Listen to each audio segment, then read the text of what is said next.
Secretariat മാർച്ചുമായി ബന്ധപ്പെട്ട cantonment police register ചെയ്ത കേസിൽ യൂത്ത് കോൺഗ്രസ് സംസ്ഥാന അധ്യക്ഷൻ രാഹുൽ മാങ്കൂട്ടത്തിന് ജാമ്യം ഉപാധികളോടെയാണ് ജാമ്യം അനുവദിച്ചത്. വിശദാംശങ്ങളുമായി കമലേഷ് തെക്കേക്കാട് ചേരുന്നു. കമലേഷ്, രാഹുൽ മാങ്കൂട്ടത്തിന് ജാമ്യം ലഭിച്ചിരിക്കുന്നു. എന്തൊക്കെയാണ് വിവരങ്ങൾ?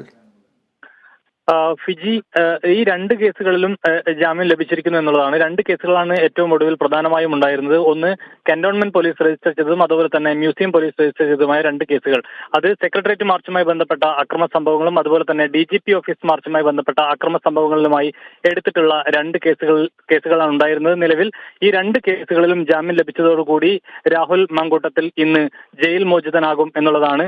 ഉപാധികളോടെയാണ് ഈ രണ്ട് കേസുകളിലും ജാമ്യം ലഭിച്ചിരിക്കുന്നത്. ഈ കന്റോൺമെന്റ് പോലീസ് എടുത്തിട്ടുള്ള സെക്രട്ടേറിയറ്റ് മാർച്ചിലെ അക്രമ സംഭവങ്ങളുമായി ബന്ധപ്പെട്ട കേസിൽ സെഷൻസ് കോടതിയും അതുപോലെ തന്നെ DGP ഓഫീസുമായി ബന്ധപ്പെട്ട കേസിൽ CJM കോടതിയും, ഈ രണ്ട് കോടതിയും ഇപ്പോൾ ജാമ്യം നൽകിയിരിക്കുന്നു. ഉപാധികളോടെയാണ് ജാമ്യം.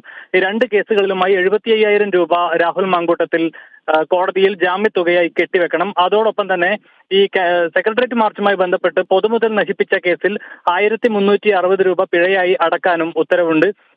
ഈ പിഴത്തുക അടക്കുകയും അതോടൊപ്പം ഈ ജാമ്യത്തുക കെട്ടിവെക്കുകയും ചെയ്യുന്നതോടുകൂടി മറ്റ് നടപടിക്രമങ്ങളെല്ലാം പൂർത്തിയാക്കി ഇന്ന് പൂജപ്പുര ജയിലിൽ നിന്നും രാഹുലിന് പുറത്തിറങ്ങാൻ കഴിയും. അതോടൊപ്പം ഇതിനുശേഷം വലിയ സ്വീകരണ പരിപാടികളും രാഹുലിനായി ഒരുക്കിയിട്ടുണ്ട്. മറ്റൊരു പ്രധാനപ്പെട്ട ഉപാധി എന്ന് പറയുന്നത് 2 ദിവസങ്ങളിലായി, അതായത് സെക്രട്ടേറിയറ്റ് മാർച്ചുമായി ബന്ധപ്പെട്ട കേസിൽ 1.5 മാസക്കാലത്തേക്ക് എല്ലാ തിങ്കളാഴ്ചയും കന്റോൺമെന്റ് പോലീസിൽ ഹാജരായി ഒപ്പിടാനുള്ള വ്യവസ്ഥയുണ്ട്. അതോടൊപ്പം തന്നെ മ്യൂസിയം പോലീസ് 1 മാസക്കാലത്തേക്ക് മ്യൂസിയം പോലീസ് സ്റ്റേഷനിലെത്തി ഒപ്പിടേണ്ടതുണ്ട്. ഇത്തരത്തിൽ ഉള്ള ചെറിയ ചില ജാമ്യ വ്യവസ്ഥകളോട് കൂടിയാണ് ഇപ്പോൾ രാഹുലിന് ജാമ്യം അനുവദിച്ചിട്ടുള്ളത്.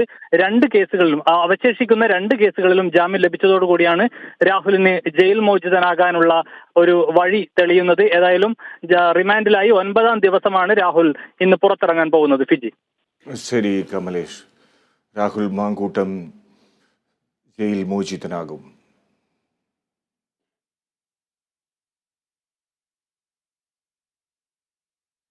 യൂത്ത് കോൺഗ്രസ് സംഘടനാ തെരഞ്ഞെടുപ്പിൽ വ്യാജ തിരിച്ചറിയൽ കാർഡ് നിർമ്മിച്ച കേസ് ക്രൈംബ്രാഞ്ചിന് പ്രത്യേക അന്വേഷണ സംഘത്തെ DIG ജയനാഥ് IPS നയിക്കും. DYSP ജലീൽ തോട്ടത്തിലാണ് അന്വേഷണ